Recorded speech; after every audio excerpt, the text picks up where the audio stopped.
ॐ नमो नारायणाय। क्रमेण सर्गे परिवर्धमाने कदापि दिव्यासनकादयस्ते भवद्विलोकाय विकुण्ठलोकं प्रपेदिरे मारुतमन्दिरेश। मनोज्ञनैः श्रेयसकाननाद्यैः अनेकवापि मणिमन्दिरैश्च अनोपमं तं भवतो निकेतं मुनीश्वराः प्रापुरतीतकक्ष्याः। भवद्दिदृक्षून् भवनं विविक्षून् द्वास्तौ जयस्तान् विजयोऽभ्यरुन्धां तेषां च चित्ते पदमापकोपः सर्वं भवत्प्रेरणयैव भूमन्।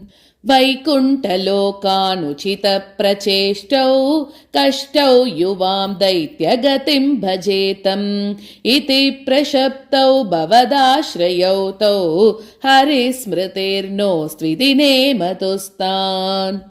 तदेतदाज्ञाय भवानवाप्तः सहैव लक्ष्म्या बहिरम्बुजाक्ष खगेश्वरां सार्पितचारुबाहुः आनन्दयंस्तानभिराममूर्त्याम्। प्रसाद्य गीर्भिस्तुवतो मुनीन्द्रान् अनन्यनाथौ अथ पार्षदौ तौ संरम्भयोगेन भवैस्त्रिभिर्माम् उपेतमित्यात कृपं न्यगादीः। त्वदीयभृत्यावथ कश्यपातौ सुरारिवीरावुदितौ दितौ द्वौ सन्ध्यासमुत्पादनकष्टचेष्टौ यमौ च लोकस्य यमाविवान्यौ।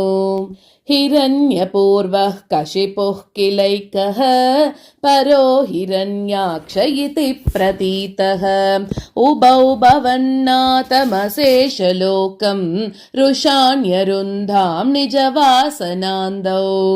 तयोर्हिरण्याक्षमहासुरेन्द्रो रणाय धावन्ननवाप्तवैरी भवत्प्रियां क्ष्मां सलिले निमज्य चचार गर्वाद्विनदन् गदावान्।